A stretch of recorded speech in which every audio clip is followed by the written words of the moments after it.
The steady hum of the ship was the only sound on the bridge. It was a calm sound, a lie. Commander Leo Vance hated the quiet.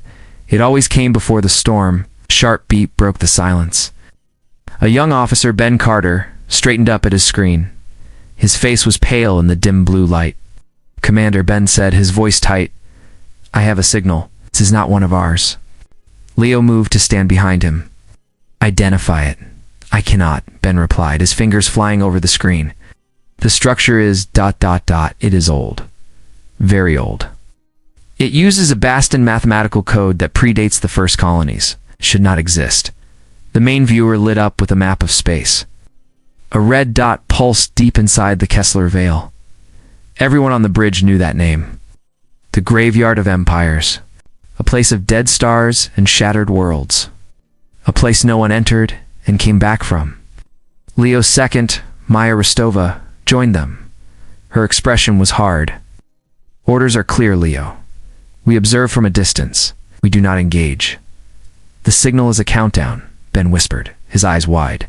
"It is not a call for help. It is a timer. And it is about to reach 0. Leo made his choice. "Take us in, slow and careful." The ship, the Odyssey, turned toward the veil. The stars outside twisted and blurred as they passed through clouds of cosmic dust and debris. The hull groaned under the strain. Alerts flashed on screens, warning of unstable gravity and radiation. Then they saw it. It's a tear in space. It was a swirling pool of darkness, flecked with impossible colors. It was not a natural thing. "Something is coming out," Maya said, her hand gripping her chair. It was a ship. It was huge, bigger than any warship Leo had ever seen. It was not sleek or polished. It looked like it was carved from a mountain in the heart of a dead star. It had no windows, no visible weapons. It was just ... there. A cold dread filled the bridge. This was not a rescue. No. This was a grave opening. The unknown ship scanned him. A single cold beam of light washed over the Odyssey. Then the beam vanished. A new alarm screamed. This one was different. No. It was the core breach warning.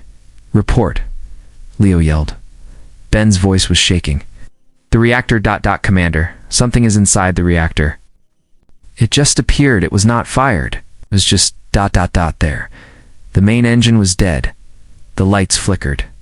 The steady hum of the ship stuttered and began to fade, replaced by the frantic beeping of a dying heart.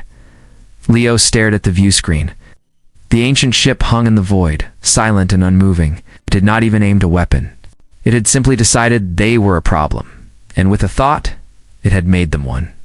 He looked at his crew, their faces frozen in fear. They were drifting, powerless, in the shadow of a monster from a forgotten age. The countdown had ended. Their time was up.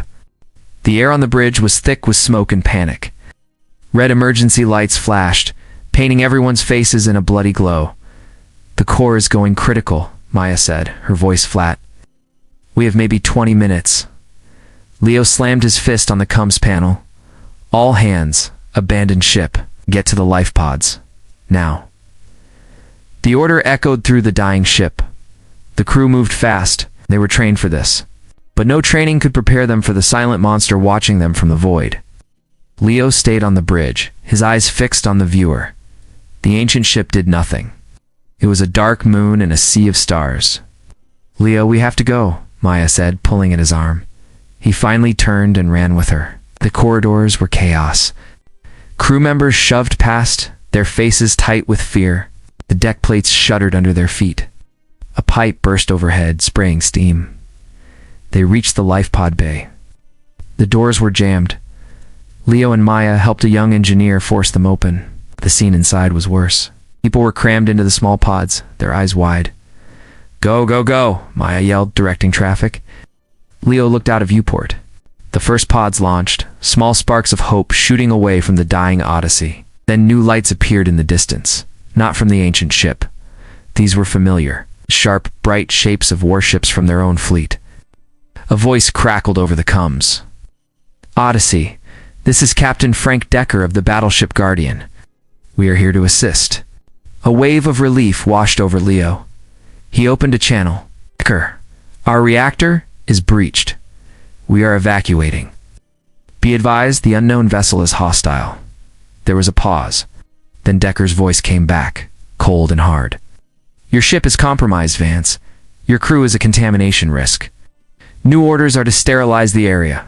Leo froze. Understood the word. Sterilize. It meant erase. Decker, no? There are over 100 people out there. The Guardians' weapons glowed. First laser blast tore through a cluster of life pods. They vanished in silent, bright flashes. Leo could only watch. His breath caught in his throat. It was not the monster from the dark that was killing his people. It was his own. Mara screamed something, but Leo could not hear it over the roaring in his ears. Then the ancient ship moved. It did not turn. It did not fire a laser. A sphere of distorted space shot out from its hull. It flew toward the Guardian. When it touched the battleship, the metal of the ship did not explode. It folded in on itself, like a piece of paper being crushed in a giant fist.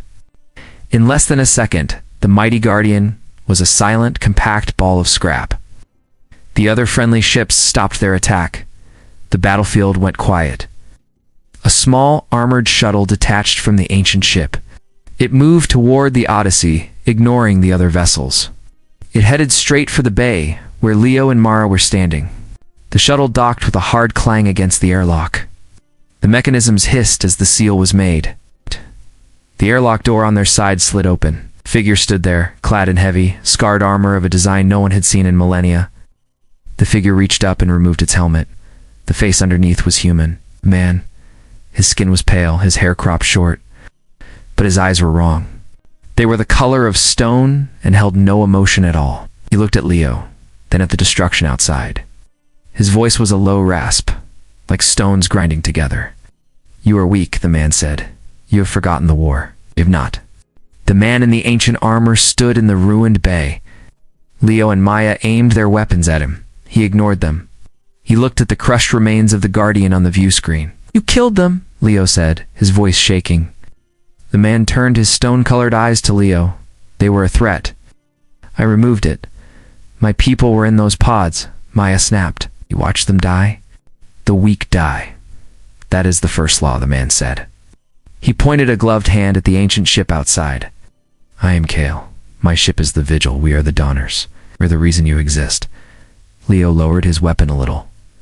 What does that mean? Kale walked past them, his heavy boots clanging on the metal deck. He seemed to know the dying ship's layout. He led them to a damaged med bay. Ben Carter was there, trying to get a console to work. He flinched when he saw Kale. Kale pointed at the star chart on the screen. Your war is a lie. The enemy you fight, the Phantoms, are not the real enemy. They are a symptom. A leak, he explained in short, brutal sentences. 1,000,000 years ago, a true enemy came. It was not a species. It was a force. Silent wave of unmaking that consumed worlds. The Dawners fought it. They could not win. So they tricked it. They lured the main force into a pocket dimension and sealed the gate. They stayed inside to guard the lock. The prison is failing, Kale said. What you call phantoms are the first whispers of the silence getting through. Your leaders know this. Ben looked up, his face pale. Our high command? They know? Kale nodded. They found our old outposts. They took our technology. They built your civilization with it. They know the prison door is breaking. Their plan is not to fight. He tapped a location on the star chart. 3 core star systems, filled with billions of people, glowed brightly. Their plan is to run. They will gather all the people they can save in these systems. Then they will use a weapon they built from our designs.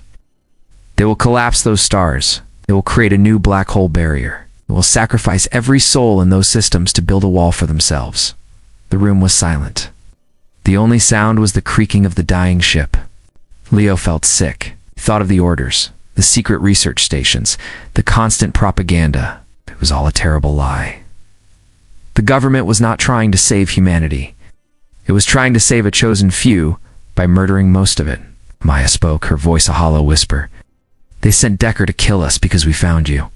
We are a loose end. We know the truth. Before Kale could answer, Ben's console beeped. A new alert flashed. Long-range sensors showed a massive energy spike. Ben pulled up the data. His hands were trembling. It is the fleet, he said. The entire home defense fleet. They are powering their drives. They are jumping. Leo leaned in. Where are they going? Ben looked up. his eyes filled with horror. "Here," he said. "They are coming here. All of them." The news hit them like a physical blow. The entire fleet was coming, not to rescue them, to erase them. "We cannot fight them," Maya said. "We have no ship, no weapons."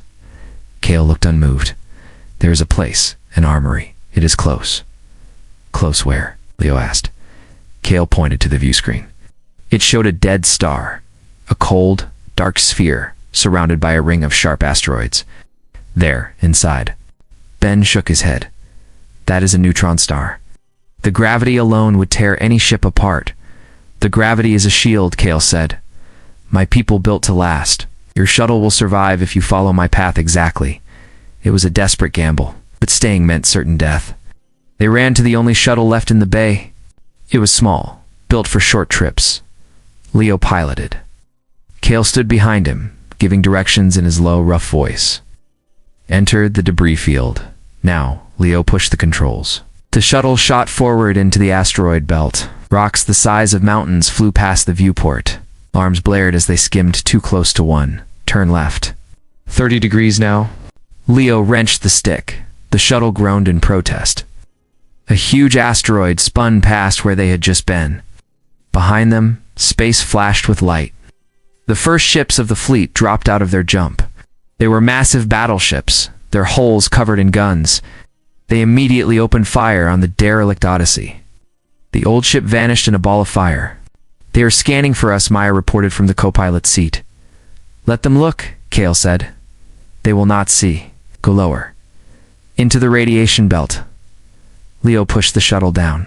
The dead star filled the viewport. It was a dark, heavy giant. The radiation made the shuttle's hull sing. Warning lights flashed red across the board. "They are launching fighters," Ben said, his voice tight. "They are coming in after us." Small, fast ships shot from the battleships and dove into the debris field. Laser fire lit up the dark rocks around them.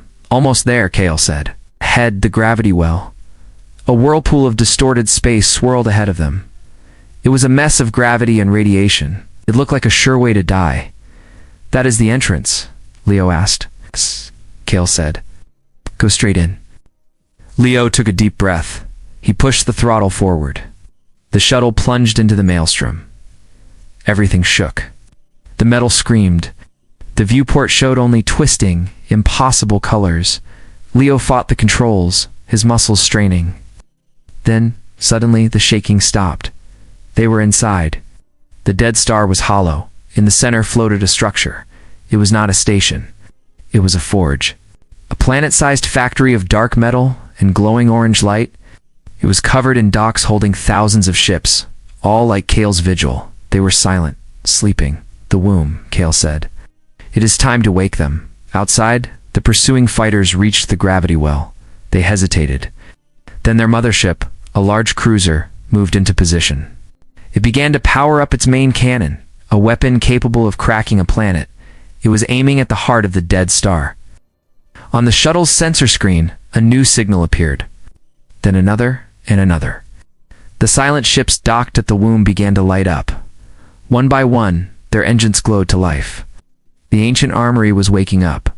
But the enemy cruiser was ready. Its cannon glowed white-hot. It fired. A spear of pure energy shot toward the hollow core, and their shuttle was directly in its path. The beam of energy filled their view.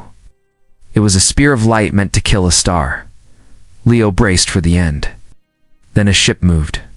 It was one of the ancient Donner vessels. It slid in front of their shuttle, a shield of dark metal. The enemy's beam hit it. The Donner ship did not explode. Energy washed over its hull and faded away, absorbed. The ship was unharmed. All around them, the womb came alive. Thousands of dark ships detached from their docks. Their engines glowed with a cold blue light. They moved as one, flowing out through the gravity well like a swarm of deadly insects. The enemy fleet saw them. The battle began. It was not a fight.